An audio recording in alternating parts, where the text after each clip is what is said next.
कि ट्रंप कह रहा है कि very serious sanctions on Russia, economic sanctions लगाने की बात कर रहा है Trump. Very serious, beautiful, very beautiful, serious, very serious, इसके 4-5 वर्ड्स हैं जो रिपीट करता रहता है ट्रंप। अब वेरी सीरियस का क्या मतलब है मुझे नहीं पता। US president Donald Trump said on Tuesday he is prepared to impose economic sanctions against Russia if its president Vladimir Putin fails to agree to a ceasefire in the war in Ukraine.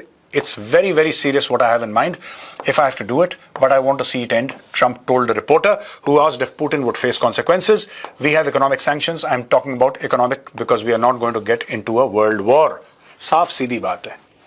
Trump ने बोल दिया मैं लड़ने तो वाला नहीं हूं, मैंने झगड़ा तो करना नहीं है पुतिन के साथ। हां, हजारों किलोमीटर दूर बैठ के मैं सैंक्शन लगा दूंगा। Very very serious, extremely. ओ भाई, Russia is amongst the most sanctioned countries on earth. और कितना सैंक्शन, क्या ही कर दोगे, क्या ही कर दोगे रशिया के ऊपर, ये बताओ क्या कर लोगे। भारत तेल खरीदेगा, चाइना तेल खरीदेगा, कहानी खत्म हो गई, कहानी खत्म हो गई। रशिया को देखिए, रशिया और अपने देशों को बेचता रहेगा, आसपास के जो उसके दोस्त देश हैं, और रशिया को वक्त निकालना है, रशिया वक्त निकाल देगा। और कल अगर लड़ाई खत्म भी हो जाती है यार, लड़ाई खत्म भी हो जाती है, ये कह रहा है सीज फायर, कह रहा डन, रशिया कहता है ठीक है डन, पीस अग्रीमेंट, रशिया कहता है डन, रशिया कहता है लेकिन ठीक है मैं तुम्हारी बात मान रहा हूं, मैं 20% यूक्रेन वापस नहीं दूंगा। फिर क्या होगा, फिर क्या होगा, मैं और सैंक्शन लगाऊंगा, ऑलरेडी उसके ऊपर सैंक्शन है। और यही चीज 2 दिन पहले हमने कवर करी थी द चाणक्य डायलॉग्स में कि अब लोग बोल रहे हैं, अमेरिका से लोग बोल रहे हैं, ट्रंप के जो मंत्रिमंडल के लोग हैं, उसके कैबिनेट के लोग हैं, वो ये बोल रहे हैं कि यार इनको तो फर्क ही नहीं पड़ रहा रशियंस को, हमें लगाना है नहीं लगाना है देखना पड़ेगा, क्योंकि हम जितने सैंक्शन लगाते हैं, हम जितनी धमकियां देते हैं, उनको तो फर्क नहीं पड़ता। रशिया कह रहा है ठीक है आपकी मर्जी भाई, आप सैंक्शन लगा रहे हो, हम आपको क्या बोल रहे हैं, आप लगाओ, रशिया को कोई फर्क नहीं पड़ रहा। तो क्या ये सैंक्शंस लगाना भी लॉजिकल है, क्योंकि सैंक्शंस का तो यही मतलब है। जब से रशिया ने यूक्रेन के खिलाफ लड़ाई शुरू करी है, इन लोगों ने दुनिया भर के सैंक्शंस लगाए रशिया के ऊपर। क्या रशिया रुका? अगर सैंक्शन से रशिया नहीं रुक रहा है तो लेट्स नॉट बी स्टूपिड, आप और सैंक्शंस लगा दोगे, फिर और लगा दोगे, रशिया फिर भी नहीं रुकेगा। आप नहीं कर सकते ना। आपने 1979 के बाद ईरान के ऊपर सैंक्शंस लगाए, आपने दनादन सैंक्शंस लगाए, आपने ईरान को आइसोलेट कर दिया, झुक गया ईरान? ईरान झुक गया क्या भाई? You have to understand, American के साथ ये सबसे बड़ी प्रॉब्लम है, because of their so called friendship of convenience with Pakistan, they think every country is Pakistan. यार ये सामने लेटने का जो रिवाज है ना, कि गोरा आ गया, गोरे के सामने लेट गए, कारपेट बन गए, कालीन बन गए, कि आओ मालिक मेरे सर के ऊपर पैर रख के चले जाओ, जमीन गंदी है, ये पाकिस्तानी कल्चर है। आपने ईरान के ऊपर 1979 से आपने पूरी कोशिश करी, 40 साल से ज्यादा हो गए, सैंक्शन सैंक्शन सैंक्शन, 40-45 साल हो गए। क्या बिगाड़ लिया ईरान का और क्या उखाड़ लिया, ये बताओ। वो आज भी नहीं मान रहा तुम्हारी बात।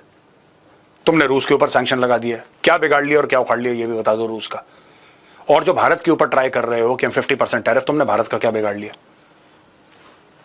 ये बड़ी अजीब सी बात है। You realise that you are not successful but you will keep on doing the same thing again and again. This is stupid. Trump is seeking one-on-one talks between Ukrainian President Volodymyr Zelensky and Putin. Though Zelensky has agreed in principle to such talks, Putin has not. The Kremlin has suggested no such meeting is currently on the cards. It will not be a world war, but it will be an economic war, Trump said at a White House cabinet meeting. An economic war is going to be bad, and it's going to be bad for Russia, and I don't want that. He added Zelensky's not exactly innocent either. ये देखो साहब, एक तरफ की बात ही नहीं करता भाई ये कह रहा है कि रशिया के ऊपर हम इकोनॉमिक वॉर करेंगे, हम रशिया के ऊपर सैंक्शंस करेंगे, ऐसे सैंक्शंस करेंगे कि नानी याद आ जाएगी, ये सब ड्रामा पूरा कर रहा है। फिर कह रहा है कि ज़ेलेंस्की भी इतना मासूम नहीं है। ये जो भोला बच्चा बन के बैठा रहता है ना अपना काला वाला सूट पहन के, कह रहा है ये भी इतना प्यारा छोटा इनोसेंट बच्चा नहीं है, ये भी बदमाश है। यानी कि फिर उसने धमकी देने के बाद, रूस को धमकी देने के बाद, रूस के लिए थोड़ा सा इसने जगह छोड़ दिया, 10, 15, 20, 25% स्पेस छोड़ दिया कि यार अभी भी मैं धमकी तो दे रहा हूं, लेकिन मैं बात करने को तैयार हूं, क्योंकि ऐसा मत समझना कि मैं ज़ेलेंस्की का बहुत यार हूं, बहुत उसके क्लोज हूं, मुझे पता है ये भी बदमाश है बहुत। Trump suggested on Tuesday that he was going to open using a very strong tariff system that's very costly to Russia or Ukraine to make peace. Russia और यूक्रेन। अब ये देखो यार, मुझे एक बात ये समझ में नहीं आई, that's very costly to Russia और यूक्रेन, यानी कि ये कह रहा है, इसने यूक्रेन का भी नाम लिया, रशिया का भी नाम लिया। अब अगर ये कहते हैं कि रशिया एग्रेसर है और रशिया ने हमला करा, which is true, which is true, Russia attacked Ukraine, इसमें कोई डाउट नहीं है. सो Russia is the aggressor. In normal English Russia is the aggressor. ये हम भी मानते हैं. रशिया ने अटैक करा पहले, यूक्रेन ने तो नहीं करा. लेकिन अब ये कह रहा है रशिया और यूक्रेन. कल जो दोस्तों मैंने कैप्सूल रिकॉर्ड करा था और काफी लोगों ने पसंद करा, बहुत कमेंट्स आए. मैंने उसमें बोला था कि ट्रंप थोड़ा सा हिला हुआ है. और मैं नहीं कह रहा है, अमेरिकन डॉक्टर्स कह रहे हैं कि हमारा प्रेसिडेंट हिला हुआ है. साइकेट्रिस्ट कह रहे हैं, मेंटल हेल्थ कंसल्टेंट्स हैं, वो कह रहे हैं कि ये बिल्कुल ऊपर वाला माला इसका फिर गया. अब यहां पे तो सीधी धमकी दे रहा, कह रहे यूक्रेन के ऊपर भी सैंक्शन लगा दूंगा, यूक्रेन के ऊपर भी मैं टैरिफ लगा दूंगा. यूक्रेन कह रहा बड़ी अजीब सी बात है यार, हमारे ऊपर हमला हुआ है, पुतिन हमें डेली मार रहा है, अब तुम कह रहे हो कि तुम. ये चाह क्या रहा है किसी को नहीं पता. और दोस्तों यही चीज जो ट्रंप ने करी थी ये कामयाब नहीं हुई. और 21 अगस्त द गार्डियन का आर्टिकल है, 21 अगस्त, हमने कवर भी करा था, मुझे याद है. Trump steps back from Russia and Ukraine peace talks. दोनों इसकी बात नहीं सुन रहे. जेलेंस्की इसकी बात नहीं सुन रहा. जब जेलेंस्की इसकी बात नहीं मानता, जो कि पिट रहा है बेचारा 3 साल से, 3.5 साल से लगातार उसकी कुटैया हो रही है, जब जेलेंस्की इसकी बात नहीं सुन रहा, इसको यह लग रहा है कि पुतिन मेरी बात सुनेगा. देखिए कॉन्फिडेंस, देखिए भाई का, इस भाई का कॉन्फिडेंस देखिए. जेलेंस्की जो कि इसके रहमो करम पे पल रहा है, इसके पैसों से खाना खा रहा है, वो जेलेंस्की जो इसके हथियारों से लड़ाई लड़ रहा है पुतिन से, वो तक इसकी बात नहीं मान रहा. नहीं मान रहा इसकी बात. यस सर कहता है इसके सामने, फिर बाहर जाके कहता है यार पागल आदमी, मैं नहीं मान रहा इसकी बात. जेलेंस्की को कंट्रोल नहीं कर पाए, he wants to control Putin. अब इसको पता लगा दोनों मेरी बात नहीं मान रहे, ये कह रहा मैं पीछे हट जाऊंगा. ये 21 अगस्त का ये ब्रेकिंग न्यूज है द गार्डियन की.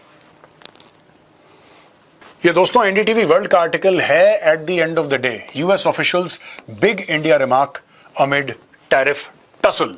As the tariff tension between India and US escalated further on Wednesday with an additional 25% penalty in New Delhi, US Treasury Secretary Scott Bessent has expressed confidence in India-US ties. अब पता नहीं इस भाई का confidence कहां से आता है. We don't have any confidence. Under this administration, we have zero. I personally, as an Indian, I have zero confidence. मुझे आज तक, देखिए बात यह है कि अगर ये बताता कि मैंने 50% टैरिफ लगाया और उसका ये लॉजिक है, तो मुझे बात समझ में आती है कि यार इसने 50% लगाया, इसका ये लॉजिक है. मैं डिसएग्री करता हूं, बट हां इसमें लॉजिक है. कल ये बोल देगा मैंने आपके ऊपर 73.92% टैरिफ लगाया है. अब आप ढूंढते रहिए इसका लॉजिक क्या है. तो ये जो है, ये तो अपने बॉस को यस सर बोलने के लिए जन्म लिया इन लोगों ने. ट्रंप को आप अगर नो बोल दो, ट्रंप आपको निकाल देगा मंत्रिमंडल से. ये देखिए साहब, वो नहीं था जॉन बोल्टन, इसका पहले जो एनएसए था, उसके एनएसए ने न्यूज़पेपर में कुछ लिख दिया, आर्टिकल, टीवी को अपना इंटरव्यू दे दिया, या फिर इंडिया के बारे में कुछ ट्वीट कर दिया कि भाई तुम इंडिया की रिलेशनशिप खराब क्यों कर रहे हो. इसने एफबीआई भेज के उसके घर पे रेड करवा दी. आप बोल नहीं सकते, मुंह नहीं खोल सकते आप भाई. In an interview to Fox Business, he said, I do think India is the world's largest democracy, the US is the world's largest economy. I think at the end of the day, we will come together. तो कहीं ना कहीं ये अपनी तरफ से इन लोगों को ये एहसास है कि यार don't burn all your bridges. Don't burn all your bridges with India. This is a very complicated relationship. President Trump and Prime Minister Modi have very good relationship. हाँ, वो तो हमें दिख गया था कि बेटा कितनी अच्छी रिलेशनशिप है. जो इंडिया की तुम तारीफ कर रहे हो और कह रहे हो कि US and India have got a great relationship. 1.4 billion people have seen how great this relationship is, quote unquote. The Indians came in early after Liberation Day to start negotiating, blah blah blah blah. बकवास है पूरी, ठीक है. वही चूरन खिला रहा है कि सबसे पहले तो आप आए थे नेगोशिएट करने के लिए. नहीं, अरे भाई किसान है हमारे किसान हैं, वो तो बैकबोन है, रीढ़ की हड्डी है भारत के. आप क्या चाहते हो? जो पशुपालक हैं, रीढ़ की हड्डी है भारत के, मछुआरे हैं, इनको बोलते हैं कोई बात नहीं, अमेरिकन सामान भारत में ले आओ, कोई दिक्कत नहीं है, घर की बात है, ले आओ. और किसान अगर हमारा बर्बाद होता है तो ये बोलने क्या? हाउ इज इट पॉसिबल यार, ये कैसे हो सकता है? ये देखो वही बकवास है, आप इसको इग्नोर करिए.